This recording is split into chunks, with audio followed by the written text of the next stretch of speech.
여러분 반갑습니다. 여러분의 멘탈 전도사 천만세입니다. 이번 시간에는 한번 또 새로운 소식들 해외 쪽으로 한번 눈을 돌려볼까요? 사진 속에 있는 인물 우리 워렌 버핏 형님께서 또 어떤 일을 하셨는지 상당히 궁금합니다.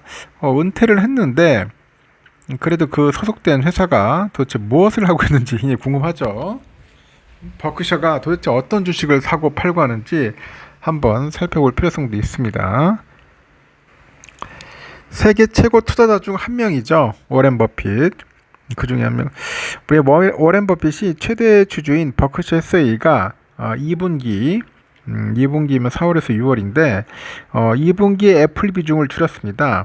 애플의 비중을 줄이고 미국 최대 건강보험사 유나이티드 헬스 주식을 사들인 것으로 나타났네요.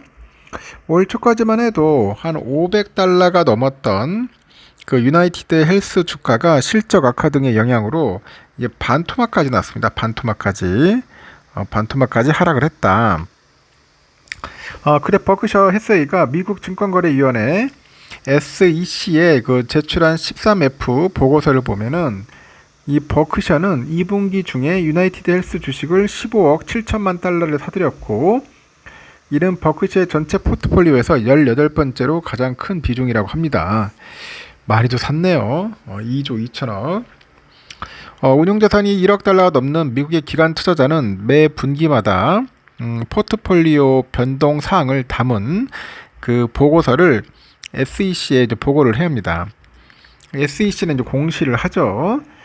분기가 끝난 후에 45일이 지나기 전에 제출해야 하기 때문에 보통 이 기한을 채워서 제출하는 편인데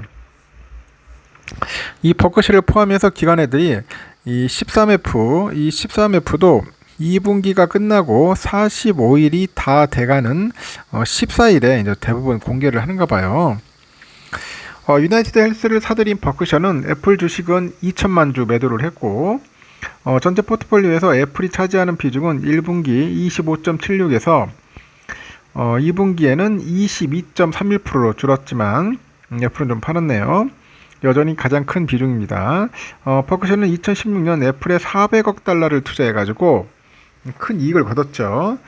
근데 지난해부터 이제 지분 축소가 계속 이제 진행 중입니다. 이 포트폴리오에서 비중이 세 번째로 큰 뱅크 오브 아메리카 이 비중도 축소를 좀 했습니다.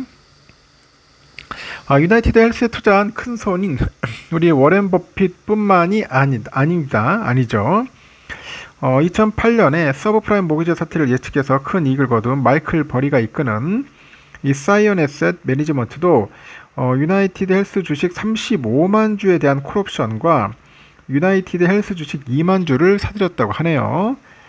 버리는 영화 빅쇼트의 실제 모델로 유명한데 이 콜옵션은 정해진 가격으로 주식을 살 수 있는 권리를 담고 있죠.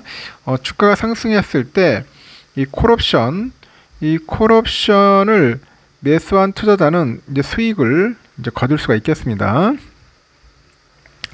지난해 12월 의료보험 부분의 자회사 그 CEO의 총격 피살 소식으로 한국에 널리 알려진 유나이티드 헬스는 올해 들어서만 주가가 46%가량 하락을 했습니다. 보험금 지급 관련 법무부의 조사를 받은 데다가 의료비 지급금 증가로 실적이 나빠진 탓이죠. 하지만 그 버크셔하고 이 사이언 등 기관애들이 투자 소식이 전해진 뒤 장외 시장에서 한 13% 급등을 합니다. 또 급등을 하더라.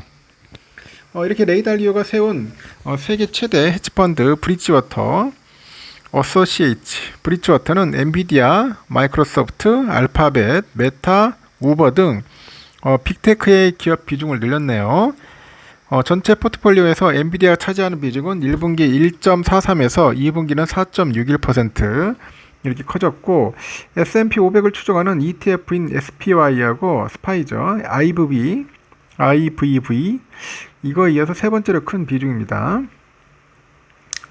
반면에 알리바바, 핀도더, 바이두 등 중국 테크 기업은 매도했다. 중국 거는 매도해버리고 빅테크 위주로 빅세븐 위주로 하는가 봅니다. 이 조지 소로스랑 함께 영국 파운더를 공매도해서 큰 수익을 낸 것으로 유명한 스탠리 드래켄 밀러 듀케인 패밀리 오피스는 전자서명업체 도큐사인하고 글로벌 파운드리의 1등 대만 TSM 주식을 사들였고 쿠팡 주식도 추가로 사들였네요. 쿠팡 포트폴리오에서 차지한 비중이 5.26에서 6.67로 늘어났습니다. 세계적인 퀀트 헤지펀드 르네상스 테크놀로지는 엔비디아, 넷플릭스, 애플, 버노바죠. 이런 주식을 사들였네요. 보스턴의 현리로 불리는 가치투자자 세스클라만이 이끄는 바우포스트 그룹은 구글과 미국 대표 전기 공급업체 웨스코 인터내셔널 주식을 추가로 사들였다. 하여튼 뭐 잘 샀겠죠. 이분들이 뭐 그냥 바보 아닌 이상 나름대로 이렇게 머리 써가지고 다양한 주식을 샀는데, 그래서 이분들이 어떤 주식을 살 건지를 우리가 한번 잘 보고 뭐 공부해 볼 필요성도 있지 않을까 하는 생각이 드네요. 그래서 제가 여러분들에게 잠시나마 한번 전달한 겁니다. 참고하시기 바라고요. 요즘 코인이 또 재밌어요. 또 비트코인 가격이 역대 최고가를 새로 쓴 지 하루 만에 급락세를 보였는데, 오늘 오전에 10시 정도 보니까 쭉 뭐 비트코인 가격이 11만 8천 달러 선에서 거래되더라고요. 하루 전보다 4% 넘게 떨어졌죠. 비트코인은 바로 전날만 하더라도 12만 4,200달러를 넘어서면서 지난달 14일 기록했던 역대 최고가 갈아치웠는데, 그 하루 만에 큰 폭의 하락세로 이제 반전을 한 겁니다. 전날 4,770달러 선까지 오르면서 이 고공행진을 이어가던 이더리움도 24시간 전보다 3% 정도 떨어져서 4,580달러 선으로 내려왔습니다. 오늘 보니까 가상자산 시가총액 1, 2등인 이들 주요 코인의 가격이 하락하는 배경을 보니까 어제 발표된 미국 물가지표가 있어요. 미국 노동부가 발표한 7월 미국 생산자 물가지수 PPI죠. PPI가 좀 많이 빠지던데, 이 PPI가 전날보다 0.9% 올랐습니다. 빠진 게 아니라 PPI가 올라가지고 주가가 많이 빠졌다는 겁니다. 주가가 많이 처음에는 확 빠지더라고요. 그냥 PPI가 상당히 좀 많이 올랐어. 0.2% 오를 것이라고 예상한 다우존스 집계 전문가 전망치를 크게 웃돌았고, 생산자 물가는 일정한 시차를 두고 최종 소비재 가격에 반영되기 때문에 소비자 물가의 선행 지표로 봅니다. 여기 보면은 이 다우존스들이 집계를 하잖아요. 다우존스. 이 자식들이 집계를 할 때 제대로 집계를 안 한 것 같아. 그 예측을 못 맞추는 거 보면은 약간 집계가 좀 엉터리가 아닌가 하는 생각이 듭니다. 이날 생산자 물가지수의 전년 동기 대비 상승률은 3.3%, 지난 2월 이후 5개월 만에 가장 높게 나타났고, 에너지하고 식품 등을 제외한 근원 생산자 물가지수도 전달에 견져서 0.6% 오르면서 전망치를 상회했고요. 전년 동기보다 2.8% 올랐다는 거 참고하시면 되겠습니다. 앞서 나온 미국 물가지표가 상대적으로 안정적인 흐름을 나타내고 있는데요. 고용지표가 시장의 전망치를 크게 밑돌다 보니 미국 연방준비제도가 9월에 연방공개시장위원회에서 기준금리를 낮출 것이라는 전망이 커진 바 있죠. 이에 따라서 위험자산으로 분류되는 가상자산으로 글로벌 자금이 몰리면서 주요 코인 가격들이 급등을 했죠.